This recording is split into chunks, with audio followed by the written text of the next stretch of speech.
هاي خالد، عامل ايه؟ ممكن تحكي لنا على your journey في real estate كانت عاملة ازاي؟ انا خالد عماد، فرانشايز اونر بزنس دايركتور في بولد روتس فرانشايز بوند. ابتديت بالريل استيت من حوالي 10 سنين، يعني بنتكلم في بعد ما اتخرجت على طول. في اي مكان كنت فيه كنت ببقى رانكد من توب اتشيفرز المكان. قررنا ان احنا انا والبارتنر بتوعي ان احنا نفتح فرانشايز بوند. ده في ليه هيستوري كبيره قوي. فرانشايز اول ما ابتدينا قلنا لا احنا لازم نبدا كبار، فابتدينا الفرانشايز باولموست حوالي 100 ايجنت. ايه اللي خلاك تختار بولد روتس انك تبقى فرانشايز تحتيها؟ بولد روتس هي شركة بتضرب مثل كل يوم للقوة والبداية السريعة جدا. بنتكلم في شركة ابتدت ستارت اب من سنة. الشركة دي النهاردة بنتكلم في 80 فرانشايز، حوالي 3500 سيلز. شركة كل يوم بتكبر، شركة كل يوم في جديد بيحصل فيها.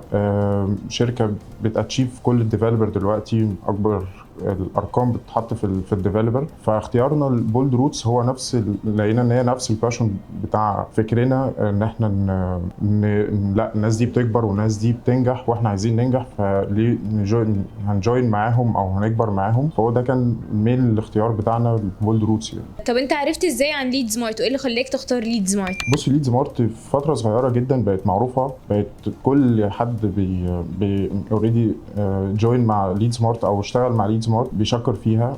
بيجيب الكواليتي اللي احنا محتاجينه، كواليفايد ليدز احنا محتاجينها. احنا عندنا زي ما قلت لك السيلز كلهم كواليتي، بنعتمد على الكواليتي.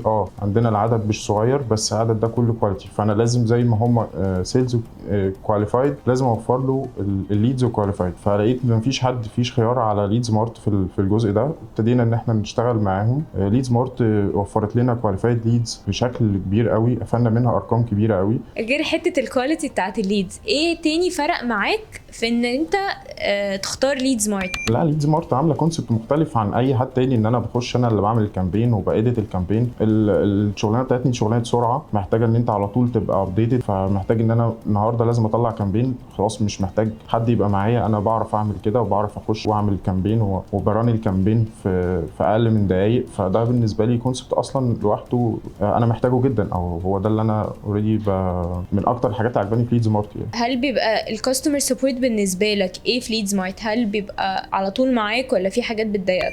لا بصراحة هو يعني على طول موجود متواجد معايا 24 ساعة. ممكن أكلمه الساعة 4، ممكن أكلمه الساعة 5 الفجر. لا عايزين نران كامبين دلوقتي، لا ما بيأثرش معايا، موجود معايا في الويك إند في كل وقت. لا بصراحة ما فيش تأثير خالص في الحتة دي يعني.